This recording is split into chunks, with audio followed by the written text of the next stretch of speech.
ಗದಗದತಿಕೇತತ ಗದಗದತಿಕೇತ ಪುಕ್ಕಟ ಕೊಡಲು ಆತಗೇನು ತಲೆ ಕೆಟ್ಟದ ತಲೆ ಕೆಟ್ಟದ ತಲೆ ಕೆಟ್ಟದ ತಲೆ ಕೆಟ್ಟದ. ಶುರುಮಾಡೋಣ. ಹಾ. ಓಂ ಜನ್ಮಾದ್ಯಸ್ಯೇತೋನ್ಮಯಾದಿತರತಶ್ಚಾರ್ಥೇष्वविघ्नस्वराट् तेने ब्रह्महृदाय आदिकवये मुह्यन्ति यं सूरयः तेजो वार्यमृदां यथा विनिमयो यत्र त्रिसर्गो मृषा धाम्ना स्वेन सदा निरस्तकुहकं सत्यं परं धीमहि यं प्रव्रजन्तमनुपेतमपेतकृत्यं द्वैपायनो विरहकातर आजुहाव पुत्रेति तन्मयतया तरवोऽपि नेदुः तं सर्वभूतहृदयं मुनिमानतोऽस्मि नारायणं नमस्कृत्य नरं चैव नरोत्तमं देवीं सरस्वतीं व्यासं ततो जयमुदीरये. स्वस्तिस्तु सुतां हरिः ओम्. यूयं नृलोके बत भूरिभागा लोकं पुनानां न योतियाय येषां गृहानावसतीति साक्षात् गूढं परं ब्रह्म मनुष्यलिंगಂ. ಮಾನುಷ ಭಾವವನ್ನ ಗೂಢವಾಗಿ ಹೊತ್ತು ನಿಂತ ಬ್ರಹ್ಮ ನಮ್ಮೆಲ್ಲರ ನಡುವೆ ಓಡಾಡುತ್ತಾ ಸಾಕ್ಷಾತ್ ಭಗವಂತನೇ ನಿಮ್ಮಿಂದ ಸ್ತುತಿಗೊಳ್ತಾನೆ, ನಿಮ್ಮಿಂದ ನಿರಂತರವಾಗಿ ಪ್ರಾರ್ಥನೆಗೆ ಈಡಾಗ್ತಾನೆ. ಹೀಗೆ ಭಗವಂತನ ದೊಡ್ಡ ವ್ಯಕ್ತಿತ್ವ ಗೊತ್ತಾಗುವುದು ಹೇಗೆ ಅಂತಂದ್ರೆ, ಅವನು ಎಷ್ಟೇ ದೊಡ್ಡವನಾದ್ರೂ ಕೂಡ ನಾನು ದೊಡ್ಡವನು ಅಂತ ತೋರಿಸಿಕೊಡದೆ ನಮಗೆ ಕೇವಲ ಪಾಠವನ್ನ ಕಲಿಸಿಕೊಡ್ಲಿಕ್ಕೋಸ್ಕರ ಎಷ್ಟು ಸಾಮಾನ್ಯ ಮಟ್ಟಕ್ಕೂ ಇಳಿದು ಬರ್ತಾನೆ ಅನ್ನೋದು ಅವನ ದೊಡ್ಡಸ್ತಿಕೆ.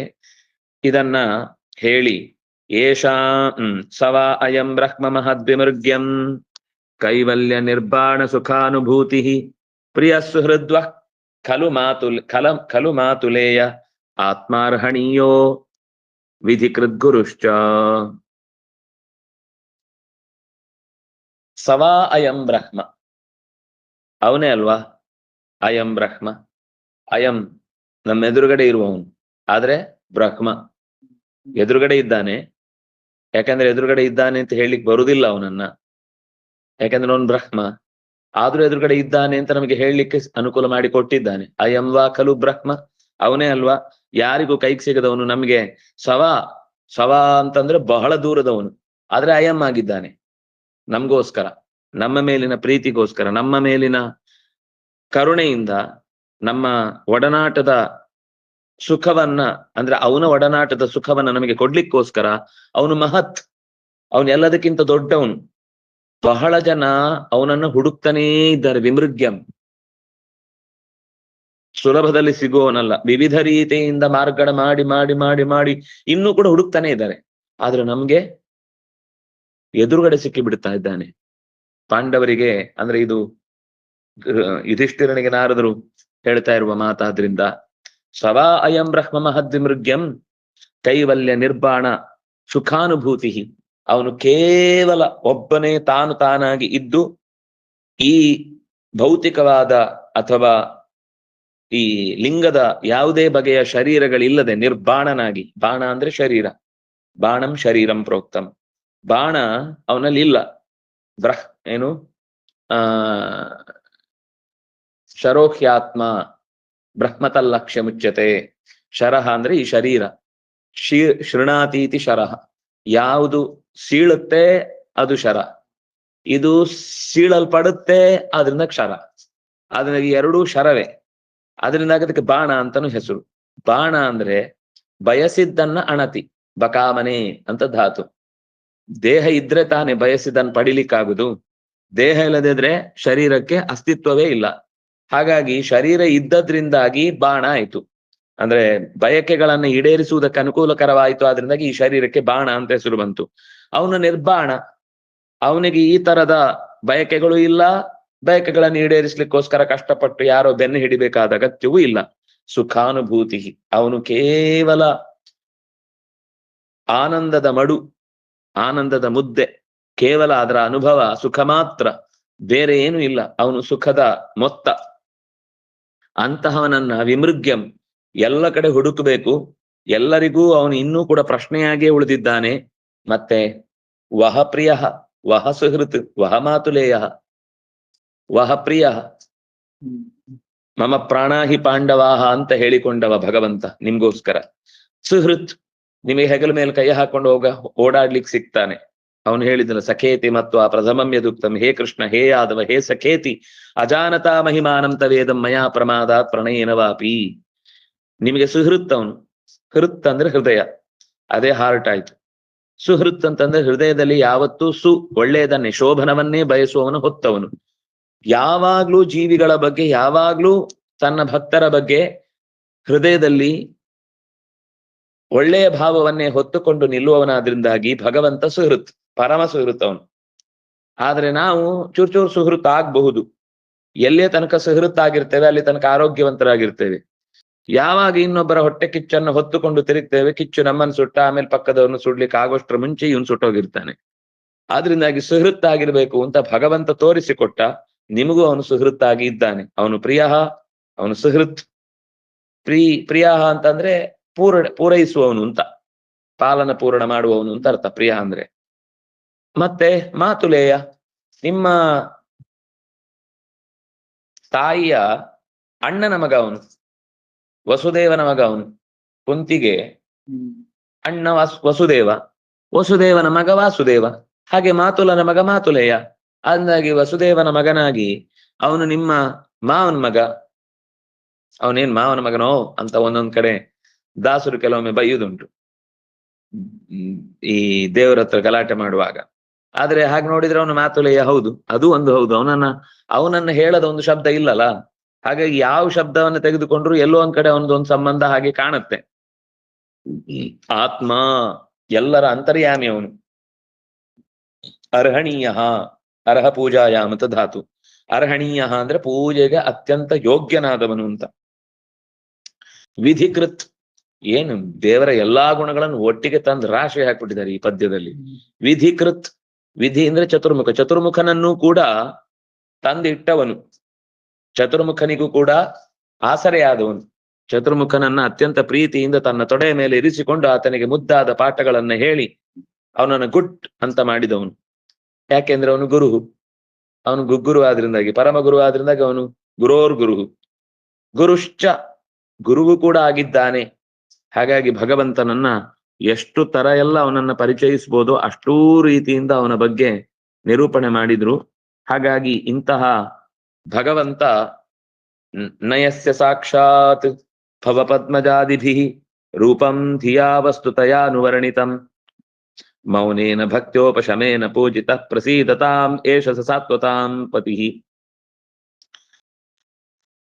ಭವ ಪದ್ಮಜಾದಿಭಿ ಅಪಿ ರೂಪಂ ನ ಸಾಕ್ಷಾತ್, ಯಾರ ರೂಪ ಸಾಕ್ಷಾತ್ ಆಗಿ ಅವರಿಗೂ ಪೂರ್ಣವಾಗಿ ಗ್ರಹಿಸ್ಲಿಕ್ಕೆ ಸಾಧ್ಯವಾಗಿಲ್ವೋ, ಯಾರಿಗೆ ಭವ ಪದ್ಮಾದಿಭಿ, ಭವ ಅಂದ್ರೆ ಚತುರ್ಮುಖ, ಪಂಚಮುಖ, ಪದ್ಮಜ ಅಂದ್ರೆ ಪಂಚಮುಖ, ಚತುರ್ಮುಖ.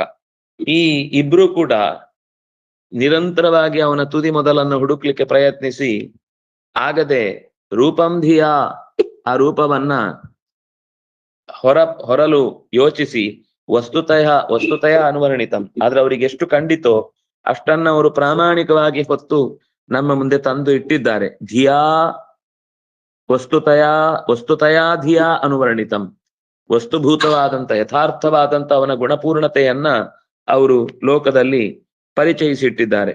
ಮೌನೇನ ಭಕ್ತ್ಯ ಉಪಶಮೇನ ಪೂಜಿತ, ಕೆಲವೊಂದ್ ಸರ್ತಿ ಮನನದಿಂದ ಪೂಜಿಸಿದ್ದಾರೆ, ಕೆಲವು ಕಡೆಯಿಂದ ಭಕ್ತಿಯಿಂದ ಪೂಜಿಸಿದ್ದಾರೆ, ಕೆಲವು ಕಡೆಯಿಂದ ಸೇವೆಯಿಂದ ಪೂಜಿಸಿದ್ದಾರೆ. ಅಂತಹ ಭಗವಂತ ಪ್ರಸೀದತಾಂ, ಅವನು ನಮ್ಮ ವಿಷಯದಲ್ಲಿ ಪ್ರಸನ್ನನಾಗಲಿ. ಯಾರವನು? ಸಾತ್ವತಾಂ ಪತಿ.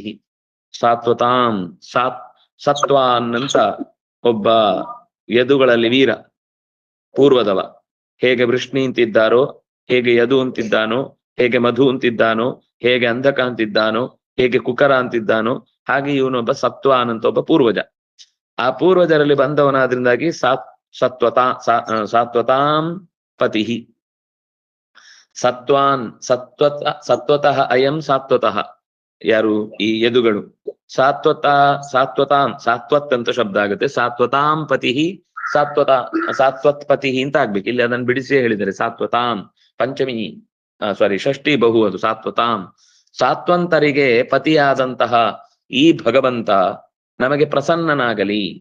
ಇಂತಹ ಕೃಷ್ಣ ಇಂತಹ ಇನ್ನು ಸಾತ್ವಿಕರಿಗೆ ಒಲಿಯೋನಾದ್ರಿಂದಾಗಿ ನರಸಿಂಹನು ಸಾತ್ವತಾಂ ಪತಿಯೇ.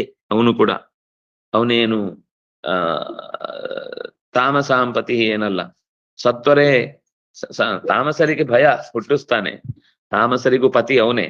ಆದ್ರೆ ತಾಮಸರಲ್ಲಿ ಅವನೇನು ವಿಶೇಷವಾದ ಅವರನ್ನ ಪಾಲನೆ ಮಾಡಿ ಪತಿ ಅಲ್ಲ, ಅವರನ್ನ ಚೆನ್ನಾಗಿ ಪಾಲು ಮಾಡಿ ಪತಿಯಾದವನು. ಹಾಗಾಗಿ ಇದು ಭಗವಂತನಿಗಿರುವ ಗುಣಗಳನ್ನ ಇಲ್ಲಿ ಅತ್ಯಂತ ಸುಂದರವಾಗಿ ಈ ಪದ್ಯದಲ್ಲಿ ನಿರೂಪಣೆ ಮಾಡಿದ್ದಾರೆ. ಮುಂದೋಗ್ಲಿ.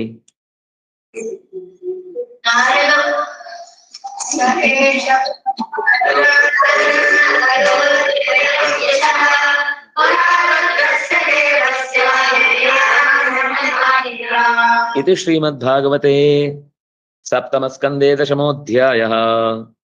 ದಶಮೋಧ್ಯಾಯದಲ್ಲಿ ಅಂದ್ರೆ ಸಪ್ತಮ ಸ್ಕಂದದಲ್ಲಿ 10ನೆಯ ಅಧ್ಯಾಯ ಮುಗಿತಾಯ ಆಯಿತು. ಮುಂದೆ 11ನೆಯ ಅಧ್ಯಾಯ ನಾವು ನೋಡ್ಲಿಕ್ಕಿರುವಂಥದ್ದು ನಾರದರ ಮಾತು.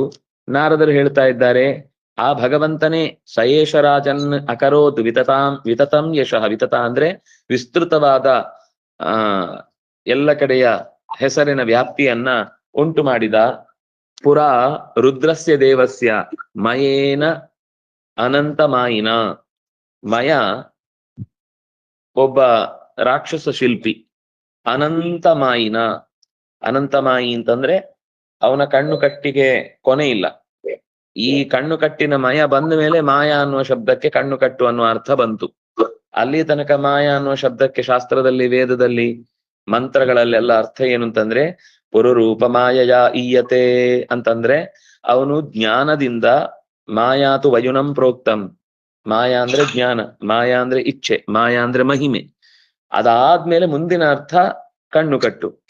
ಆದ್ರೆ ಇಲ್ಲಿ ಮಯನಿಂದ ಬಂದ ಒಂದು ವಿಶೇಷ ಹೆಸರನ್ನ ಅನಂತ ಮಾಯಿನ, ಅನಂತ ಮಾಯಾರೂಪದ ಕಾರ್ಯಭಾರಗಳಿಂದ ಏನೋ ಒಂದು ಘಟನೆ ನಡೆಯಿತು. ಅದನ್ನ ನಾರದರು ಹೇಳ್ತಾ ಇದ್ದಾರೆ. ರಾಜೋವಾಚ ಕಸ್ಮಿನ್ ಕರ್ಮಣಿ ದೇವಸ್ಯ ಯಶೋಭೂತ್ ಜಗದೀಶಿತು ಯಥಾಚೋಪಚಿತಾ ಕೀರ್ತಿ ಕೃಷ್ಣೇನಾನೇನ ಕಥ್ಯತಾಂ.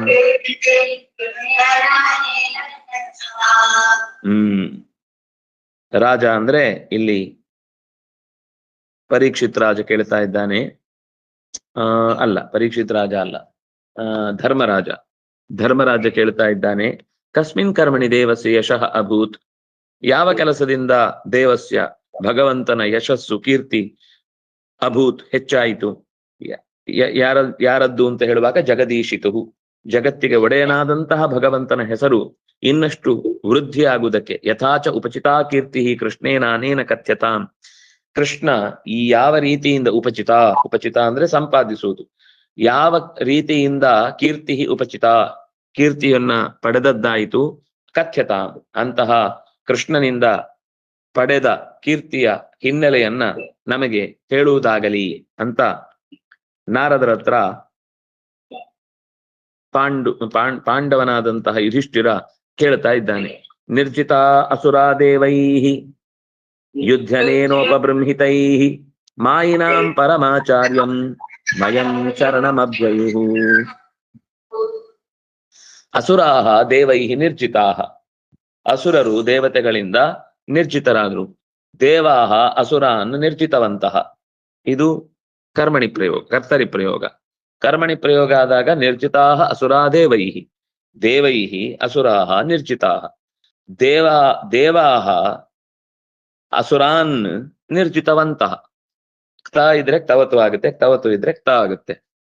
ಹಾಗಾಗಿ ಅಧ್ಯಯನೇನೋಪಬೃಂಹಿತೈಹಿ, ಯುದ್ಧನೇನ, ಯುದ್ಧದ ಮೂಲಕವಾಗಿ ಚೆನ್ನಾಗಿ ಕೊಬ್ಬಿದ್ದಂತಹ ದೇವತೆಗಳು ಅಸುರರನ್ನ ಗೆದ್ದು ಬಿಟ್ರು.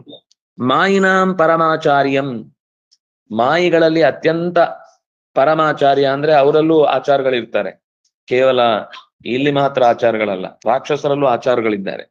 ಆ ಆಚಾರ್ಯರು ಯಾರು ಅಂದ್ರೆ ಇಲ್ಲಿ ಪ್ರಧಾನವಾಗಿ ಮಯಾಚಾರ್ಯರು. ಮಾಯಕ ಆಗ್ತಾ ಇರ್ತಾರೆ ಯಾವಾಗ್ಲೂ, ಎಲ್ಲಿ ಸಿಗ್ತಾರೆ ಅಂತ ಸಿಗಲ್ಲ ಅವರು. ಆಚಿನೋತಿಹಿ, ಅವರನ್ನೇ ಹುಡುಕ್ತಾ ಇರ್ಬೇಕು, ಆದ್ರಿಂದಾಗ ಅವ್ರ ಆಚಾರ. ಮಾಯಿನ ಪರಮಾಚಾರ್ಯಂ ಮಯಂ ಶರಣಮಭ್ಯಯುಹು, ಮಯನನ್ನ ಶರಣು ಹೋದ್ರು ಅಂದ್ರೆ ನೀವೇ ನಮಗೆ ಗತಿ, ನೀವೇ ನಮಗೆ ಮತಿ, ಆದ್ರಿಂದಾಗಿ ನೀವೇ ಎಲ್ಲ ನಮ್ಮ ಸ್ವಾಮಿ, ಎಲ್ಲಿದ್ದೀರಿ ಅಂತ ಈ ಅಸುರರೆಲ್ಲ ಹುಡ್ಕೊಂಡು ಹೋದ್ರು. ಸ ನಿರ್ಮಮೇ ಪುರಸ್ತಿಸ್ರ ಆಯಸಿ ವಿಭು ದುರ್ಲಕ್ಷ್ಯಾಪಾಯ ಸಂಯೋಗಾ ದುರ್ಲಕ್ಷೋರು ಪರೀಕ್ಷದ. ರಕ್ಕಸರೆಲ್ಲ ಒಂದಾಗಿ ಬೆಕ್ಕಸ ಬೆರಗಾಗಿ ಮಯನ ಈ ಕಕ್ಕುಲಾತಿಯ ಲೆಕ್ಕಾಚಾರವನ್ನ ಕಂಡು ನೀನೇ ನಮಗೆ ರಕ್ಷಣೆ ಕೊಡಬೇಕು ಅಂತ ಕೇಳಿಕೊಂಡ್ರು. ಅವನೇನ್ ಮಾಡಿದ ಅಂದ್ರೆ ತಕ್ಷಣವೇ ತಿಸ್ರಹ ಪುರಹ, 3 ಮನೆಗಳನ್ನು ಮಾಡಿಕೊಟ್ಟ, 3 ಊರುಗಳನ್ನ ಕಟ್ಟಿಕೊಟ್ಟ. ಊರು ಅನ್ನೋದಕ್ಕಿಂತ ಅದೊಂದು ದೊಡ್ಡ ಪಟ್ಟಣ. ಪುರ ಅಂದ್ರೆ ತುಂಬಾ ಸೊಫಿಸ್ಟಿಕೇಟೆಡ್ ಆದ ಪಟ್ಟಣ ಅಂತ ಅರ್ಥ. ಎಲ್ಲ ರೆಡಿ ಮೇಡ್, ಏನ್ ಬೇಕು ಕೇಳಿದ್ರೆ ಮನೆಗೆ ಹೋಗುವಾಗ ಹೆಂಡತಿನೊಂದು ಕರ್ಕೊಂಡು ಹೋದ್ರೆ ಆಯ್ತು, ಮತ್ತೆಲ್ಲ ಅಲ್ಲೇ ಇರುತ್ತೆ ರೆಡಿ, ವೆಲ್ ಫ್ಲೆಜ್ಡ್. ಬಟ್ಟೆನೂ ಅಲ್ಲೇ ಇರುತ್ತೆ, ಪಾತ್ರೆನೂ ಅಲ್ಲೇ ಇರುತ್ತೆ, ಗ್ಯಾಸು ಅಲ್ಲೇ ಇರುತ್ತೆ, ಆನೂ ಆಗಿರುತ್ತೆ, ಅಡಿಗೆನೂ ಆಗಿರುತ್ತೆ. ಬೇಕಿದ್ರೆ ಉಕ್ಕಿಸಿದ್ರೆ ಆಯ್ತು ಅಷ್ಟೇ. ಹಾಲು ಸೀದಾ ಮನೆಯೊಳಗೆ ಹೋಗುದು, ಹಾಲು ಉಕ್ಸಿದನ್ನು ಕುಡಿದು ಒಂದು ಗಂಟೆ ಬಾರಿಸಿ ಢಮ ಢಮ ಅನಿಸಿ ಮನೆ ಪೂಜೆ ಆಯ್ತು ಅಂತ ಫೋಟೋ ತೆಗೆಸ್ಕೊಂಡ್ರೆ ಮುಗಿದೋಯ್ತು, ಅಷ್ಟೇ ಕತೆ. ಅಂತ 3 ಮನೆಗಳನ್ನ ರೆಡಿ ಮಾಡಿ ಕೊಟ್ಟ. ಯಾರಿಗೆ? ಅಸುರರಿಗೆ. ಎಂತದ್ದದು 3 ಅಂತಂದ್ರೆ ಹೈಮ, ರೌಪ್ಯ, ಆಯಸಿ. ಹೈಮ ಅಂದ್ರೆ ಬಂಗಾರ, ರೌಪ್ಯ ಅಂದ್ರೆ ಬೆಳ್ಳಿ, ಆಯಸಿ ಅಂದ್ರೆ ಕಬ್ಬಿಣ. ಬಂಗಾರ, ಬೆಳ್ಳಿ, ಕಬ್ಬಿಣದ 3 ಅಪೂರ್ವವಾದಂತಹ ಮನೆಗಳನ್ನ ಆತ ವಿಭುಹು, ಅದರಲ್ಲೆಲ್ಲ ಭಾರಿ ಅವನು ವಿವಿಧ ರೀತಿಯಿಂದ ಭಾವಯತಿ, ಹಲವು ರೀತಿಯಿಂದ ಹಲವು ರೀತಿಯ ಪದಾರ್ಥಗಳನ್ನ ಸಿದ್ಧಿಸಿ. ಈಗೆಲ್ಲ ಗೋಪುರ ಕಟ್ಟಿಸಿದ್ರು ಯಾವುದೋ ದೇವಸ್ಥಾನಕ್ಕೆ ಬಂಗಾರದ್ದು ಅಂದ್ರೆ ಇವನು ಊರೇ ಬಂಗಾರದ್ ಕಟ್ಟಿದ್ದಾನೆ. ಈಗೆಲ್ಲ ಮನೆಗೆ ಭಾರಿ ಕಬ್ಬಿಣದ್ದು ಸಲಾಕೆ ಹಾಕ್ಸಿ ಏನೋ ಭಾರಿ ಮಾಡ್ತೀನಿ, ಇವನು ಇಡೀ ಊರೇ ಕಬ್ಬಿಣದ್ ಮಾಡಿದ್ದಾನೆ. ಇನ್ಯಾರೋ ಕಬ್ಬಿಣದ ಬೆಳ್ಳಿದ್ ಕವಚ ಹಾಕ್ಸ್ಕೊಟ್ಟಿದ್ದಾನೆ, ಇದ್ರ ಊರೇ ಬೆಳ್ಳಿದ್ ಮಾಡ್ಬಿಟ್ಟಿದ್ದಾನೆ. ಏನ್ ತಗೊಂಡೋದ್ರು ಬೆಳ್ಳಿದ್ ಪಾತ್ರೆ, ಎಳ್ಳಿದ್ ತಟ್ಟೆ, ಬೆಳ್ಳಿದ್ ಲೋಟೆ, ಬೆಳ್ಳಿದ್ ಕಂಬ, ಬೆಳ್ಳಿದ್ದು ಮಾಡು. ಊಟ ಒಂದು ಬೆಳ್ಳಿ ಅಕ್ಕಿ ಸಿಗಲ್ಲ ಅನ್ಸುತ್ತೆ, ಉಳಿದಿದ್ದೆಲ್ಲ ಬೆಳ್ಳಿಮಯ. ಹೀಗೆ 3 ಲೋಹಗಳಿಂದ ಕೂಡಿದ ಅಪರೂಪದ ಪಟ್ಟಣಗಳನ್ನ, ಅದಕ್ಕೊಂದು 2 ವಿಶೇಷಣ ಹಾಕಿದ್ರು. ದುರ್ಲಕ್ಷ್ಯಾಪಾಯ ಸಂಯೋಗ, ಅಪಾಯ ಸಂಯೋಗ ಆಗ್ಲಿಕ್ಕೆ ಅದು ದುರ್ಲಕ್ಷ್ಯ. ಅಪಾಯ ಅಂಟಿಕೊಳ್ಳಿಕ್ಕೆ ಮೊದ್ಲು ಕಾಣಿಸುದೇ ಇಲ್ಲ, ಅದು ದುರ್ಲಕ್ಷ್ಯ. ಬಾಣ ಹಿಡಿದ್ರೆ ಲಕ್ಷ್ಯ, ಬಾಣ ಹಿಡಿಲಿಕ್ಕೆ ಸಿಗ್ಲಿಲ್ಲ ಅಂದ್ರೆ ದುರ್ಲಕ್ಷ್ಯ. ನಿರ್ಲಕ್ಷ್ಯ ಮಾಡುವಂಗಿರ್ಲಿಲ್ಲ, ಯಾಕೆಂದ್ರೆ ಅಲ್ಲಿಂದನೇ ಅವರಿಗೆಲ್ಲ ಲಕ್ಷ್ಯ ಬೇಕಾದಷ್ಟು ಸಿಕ್ತಿತ್ತಲ್ಲ, ಲಕ್ಷನೂ ಸಿಕ್ತಿತ್ತು, ಲಕ್ಷ್ಯನೂ ಸಿಕ್ತಿತ್ತು.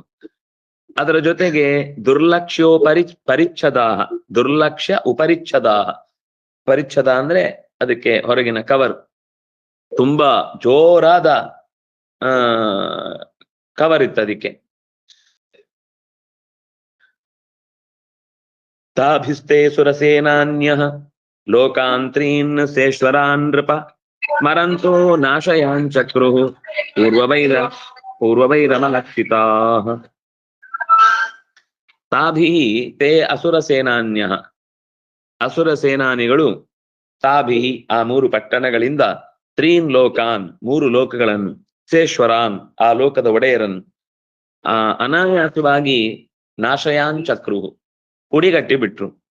ಅಂದ್ರೆ ಅವರಿಗೆ ಹಿಂದಿನ ಕೋಪ ಎಲ್ಲ ಸ್ಮರಂತಹ, ಹಿಂದಿನ ವೈರ ದ್ವೇಷ ಅನುಕೂಲಗಳಿಗೆ ಅಡ್ಡಲಾದಂತಹ ದೇವತೆಗಳ ಎಲ್ಲ ಕಾರ್ಯಭಾರಗಳನ್ನ ಕಾರುಬಾರುಗಳನ್ನ ನಿಗ್ರಹಿಸುವ ಯೋಚನೆಯಿಂದ ನಾಶಯಾನ್ ಚಕ್ರು ಪೂರ್ವ ವೈರಮಲಕ್ಷಿತಾ, ಪೂರ್ವದ ವೈರವನ್ನ ಮನಸ್ಸಿನಲ್ಲಿ ಲೆಕ್ಕಕ್ಕಿಟ್ಟುಕೊಂಡು ಎಲ್ಲವನ್ನೂ ನಾಶ ಮಾಡಿದ್ರು.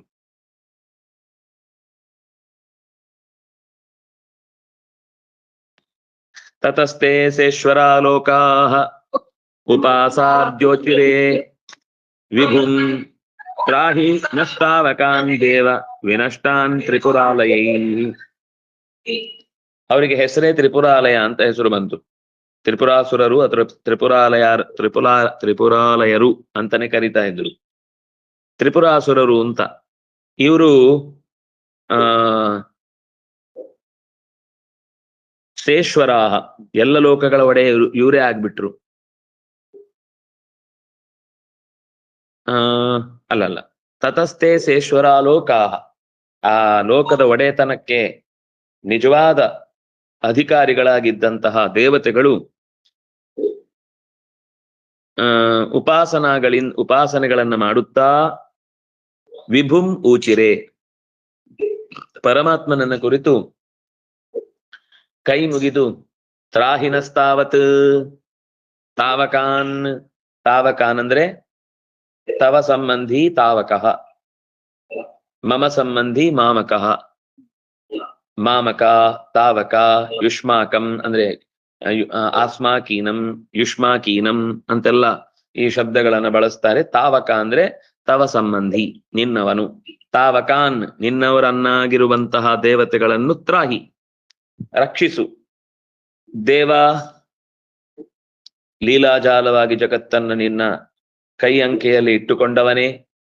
ವಿನಷ್ಟಾನ್ ತ್ರಿಪುರಾಲಯೈಹಿ, ತ್ರಿಪುರಾಲಯೈಹಿ ವಿನಷ್ಟಾನ್ ನಹ ತಾಕಾನ್ ತ್ರಾಹಿ. ಲೋಕ ಕಳ್ಕೊಂಡಿದ್ದೇವೆ, ಹೆಸರಿಗೆ ಮಾತ್ರ ಶೇಶ್ವರರು ಅಂತ ಬೋರ್ಡ್ ಹಾಕೊಂಡು ತಿರುಗ್ತಾ ಇದ್ದೇವೆ. ಆದ್ರೆ ನಮ್ಮ ಹತ್ರ ಅಧಿಕಾರವೂ ಇಲ್ಲ, ನಡೆಸಬೇಕಾದಂತಹ ವ್ಯವಸ್ಥೆಗೆ ಯಾವ ಬಲವೂ ಕೈಗೆ ಸಿಕ್ತಿಲ್ಲ. ತ್ರಿಪುರಾಲಯರಿಂದ ವಿನಷ್ಟವಾದಂತಹ ನಮ್ಮ ಸಾಮರ್ಥ್ಯವನ್ನು, ಸಂಪತ್ತನ್ನು, ನಮ್ಮ ಅಸ್ತಿತ್ವವನ್ನು ನೀನು ಮರಳಿಸಿ ಒದಗಿಸಬೇಕಪ್ಪ ಅಂತ ದೇವರನ್ನ ಕೇಳಿಕೊಳ್ತಾರೆ. ಅಥಾನುಗೃಹ್ಯ ಭಗವಾನ್ ಮಾ ಭೈಷ್ಟೇತಿ ಸುರಾನ್ ವಿಭು ಶರಂ ಧನುಷ ಸಂಧಾಯ ಪರ್ಯಂ ಪುರ್ಯಾಮಸ್ತ್ರಂ ಯಮುಂಚತ. ಭಗವಂತ ತಕ್ಷಣವೇ ದೇವತೆಗಳ ಅಳಲನ್ನ ತಲೆಗೆ ಹಾಕಿಕೊಂಡು ತಕ್ಷಣವೇ ಅವರನ್ನು ಉಳಿಸುವುದಕ್ಕಾಗಿ, ರಕ್ಕಸರನ್ನು ಅಳಿಸುವುದಕ್ಕಾಗಿ, ಸತ್ಯವನ್ನು ನೆಲೆಸುವುದಕ್ಕಾಗಿ ತಕ್ಷಣವೇ ಒಪ್ಪಿಕೊಂಡು ಅನುಗ್ರಹ ಮಾಡಿದ. ಅನುಗೃಹ್ಯ, ತಕ್ಷಣವೇ ಅನುಗ್ರಹ ಮಾಡಿ ಮಾ ಭೈಷ್ಟ ಹೆದರದಿರಿ ಇತಿ ಸುರಾನ್, ದೇವತೆಗಳನ್ನು ವಿಭುಹು, ಹಲವು ರೀತಿಯಿಂದ ತನ್ನ ಬೇರೆ ಬೇರೆ ಉಪಾಯಗಳಿಂದ ಲೋಕವನ್ನ ರಕ್ಷಿಸಬಲ್ಲಂತಹ ತಾಕತ್ತುಳ್ಳವನು ಧನುಷಿ, ಧನುಸ್ಸಿನಲ್ಲಿ ಶರಂ, ಶರವನ್ನು ಹೆದೆ ಏರಿಸಿ, ಸಂಧಾಯ ಪುರಿಯಾಂ, ಆ ಅಸ್ತ್ರಗಳ ಆ ಊರಿನ ಮೇಲೆ ಅಸ್ತ್ರಂ, ಅಸ್ತ್ರವನ್ನು ಯಮುಂಚತ ತೊರೆದನು. ತಥೋಗ್ನಿವರ್ಣ ಇಶವ ಉತ್ಪೇತು ಸೂರ್ಯಮಂಡಲಾತ್ ಯಥಾ ಮಯೂಖ ಸಂದೋಹಾಃ ನಾದೃಶ್ಯಂತ ಪುರೋ ತತ್ಪುರೋ ಯತಃ. ತಥೋಗ್ನಿವರ್ಣ ಇಶವಃ, ಬೆಂಕಿಯ ಉಂಡೆಗಳನ್ನ ಉಗುಳುತ್ತಾ ಚೆಲ್ಲುತ್ತಾ ಮುನ್ನುಗ್ಗುತ್ತಿದ್ದ ಬಾಣಗಳ ರಾಶಿ, ಸೂರ್ಯಮಂಡಲದಿಂದ ಅಗ್ನಿಯ ಕಣಗಳು ತುಂಡು ತುಂಡಾಗಿ ಕೆಳಕ್ಕೆ ಉದುರಿ ಬಿದ್ದಂತೆ ಆ ಪುರಕ್ಕೆ ಸಿಡಿದ ಬಾಣದ ಏಟಿನಿಂದ ಈ ವಿಸ್ಫುಲಿಂಗಗಳ ಸಂದೋಹ ರಾಶಿಯೇ ಕೆಳಕ್ಕೆ ಉದುರಿ ಬಿದ್ದವು. ಬಿದ್ದ ಮೇಲೆ ಪಟ್ಟಣಗಳು ಕಾಣಿಸದೆ ಹೋದವು. ನಾದೃಶ್ಯಂತ ಪುರೋಯತ, ಆ ಪೆಟ್ಟಿನಿಂದಾಗಿ ಪುಡಿಗಟ್ಟಿದ ಪಟ್ಟಣಗಳು ಒಟ್ಟೊಟ್ಟಿಗೆನೆ ಯಾವ ರೀತಿಯಿಂದಲೂ ಕಟ್ಟ ಕಡೆಯ ಕೊನೆಯ ದಿಕ್ಕಿನ ಅಂಚಿನವರೆಗೆ ಕಂಡರೂ ಕೂಡ, ಕಣ್ಣೆತ್ತಿ ನೋಡಿದ್ರೂ ಕೂಡ ಕಾಣಿಸ್ಲಿಲ್ಲ. ಪುರ ಸುಟ್ಟು ಭಸ್ಮವಾದ ಹಾಗೆ. ಬಾಣದ ಏಟಿಗೆ ಅಗ್ನಿ ಕಣಗಳಲ್ವಾ, ಬಾಣಗಳು ಅಗ್ನಿಯಂತೆ ಜ್ವಲಿಸ್ತಾ ಇದ್ವು, ಅದು ಕೂಡ ಸುಟ್ಟು ಭಸ್ಮವಾಗಿ ಹೋಯಿತು. ಈ ಕಥೆ ಬೇರೆ ಪುರಾಣಗಳಲ್ಲಿ ತುಂಬಾ ವಿಸ್ತಾರವಾಗಿ ಬಂದಿದೆ. ಇಲ್ಲಿ ಅತ್ಯಂತ ಸೂಕ್ಷ್ಮವಾಗಿ ಈ ಕಥೆಯನ್ನ ನಿರೂಪಿಸಿದ್ದಾರೆ. ಇದು ಒಂದು ರೀತಿಯಲ್ಲಿ ದೇವಲೋಕದಲ್ಲಿ ಒಂದು ಬಾರಿ ಬುದ್ಧನ ಅವತಾರ ಆಗಿದ್ದಕ್ಕೆ ನೆಪವಾದ ಕಥೆ ಇದು.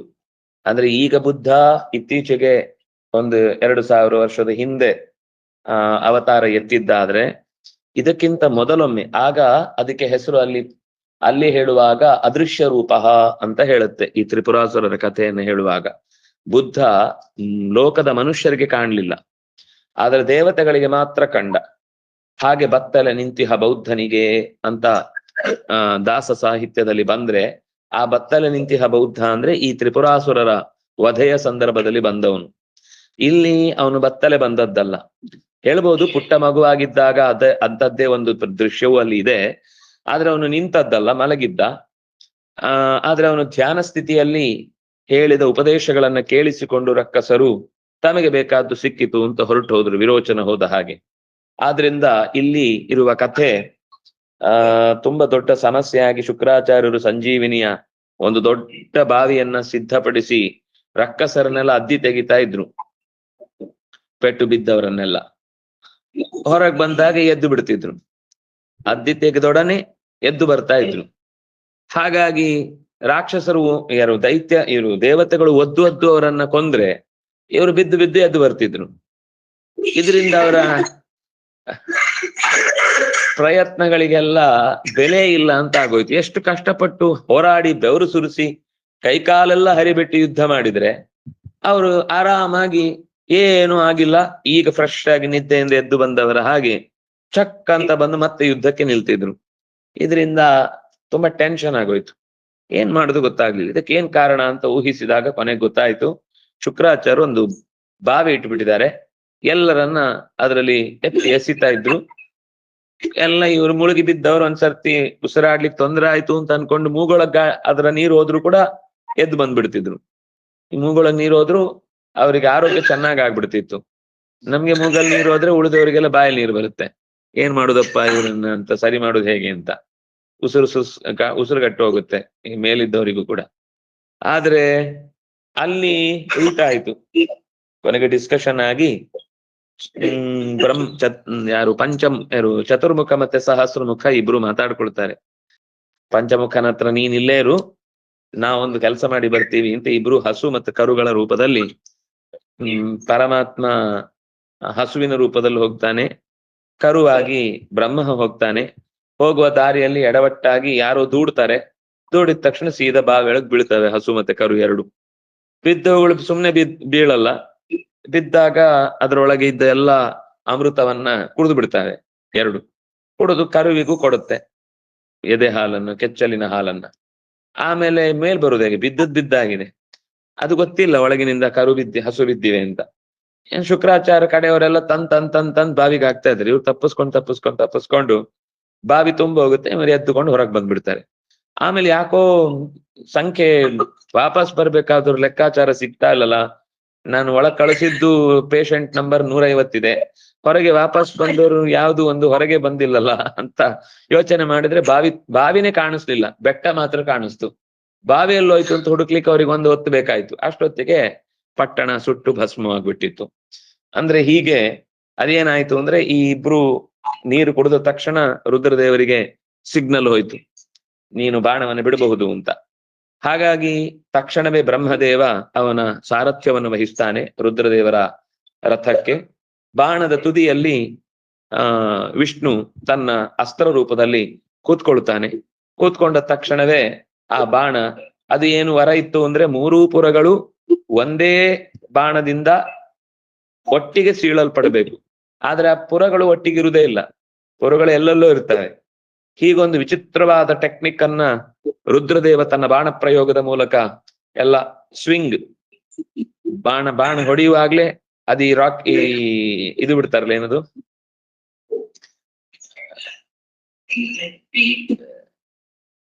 ಪೇಪರ್ ಅಲ್ಲಿ ಮಾಡಿ ಬಿಡ್ತಾರಲ್ಲ, ಪೇಪರ್ ರಾಕೆಟ್, ಹಂಗೆ ಅದು ಬಿಟ್ರೆ ಎಲ್ಲ ಸುತ್ತಾಡಿ 3 ಪುರಗಳನ್ನ ಪೂರಿ ತರ ತೂತ್ ಮಾಡಿ ಒಡೆದು ಹಾಕಿ ಬಿಡ್ತು.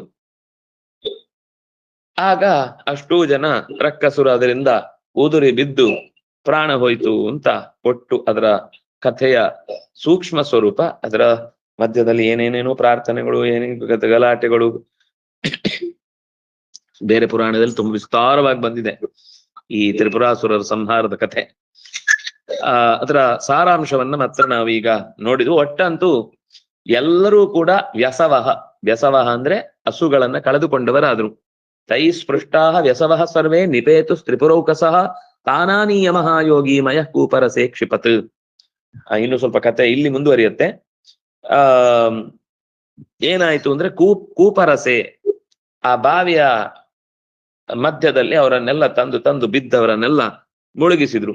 ಮುಳುಗಿದವರು ಇನ್ನೂ ಭಯಾನಕವಾಗಿ ಎದ್ರು ಅನ್ನುವ ಕಥೆಯನ್ನ ಮತ್ತೆ ನಾಳೆಯ ಚಿಂತನೆಯಲ್ಲಿ ಅನುಸಂಧಾನ ಮಾಡೋಣ ಅಂತ ಹೇಳ್ತಾ, ಕಾಯೇನ ವಾಚಾ ಮನಸೇಂದ್ರಿಯೈರ್ವಾ ಬುದ್ಧ್ಯಾತ್ಮನಾದಾನುಸೃತ ಸ್ವಭಾವ ಕರೋಮಿ ಯದ್ಯತ್ ಸಕಲಂ ಪರಸ್ಮೈ ನಾರಾಯಣಾಯೇತಿ ಸಮರ್ಪಯಾಮಿ.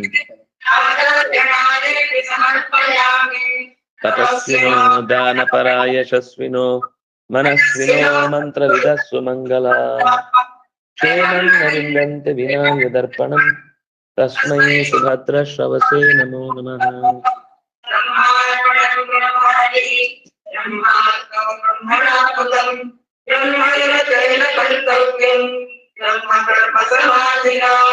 ಸರ್ವೇ ಭವಂತು ಸುಖಿನಃ, ಸರ್ವೇ ಸಂತು ನಿರಾಮಯಾಃ, ಸರ್ವೇ ಭದ್ರಾಣಿ ಪಶ್ಯन्तು ಮಾ ಕಶ್ಚಿತ್ ದುಃಖಭಾಗ್ ಭವೇತ್. ಧರ್ಮಸ್ಯ ವಿಜಯೋ ಭೂಯಾತ್ ಅಧರ್ಮಸ್ಯ ಪರಾಭವಃ. ಸದ್ಭಾವನಾಂ ಪ್ರಾಣಭೃತಾತ್ ಭೂಯಾತ್ ಕೃಷ್ಣಸ್ಯ ಮಂಗಳಂ. ಶ್ರೀ ಹರಿಪ್ರಿಯತಾ ಶ್ರೀ ಕೃಷ್ಣ. ಇವತ್ತು ಚಿಂತನೆ ಇವತ್ತು ಬೇಡ, ನಾಳೆ ಮಾಡೋಣ. ನಾನೀಗ ಮತ್ತೆ ವಾಪಸ್ಸು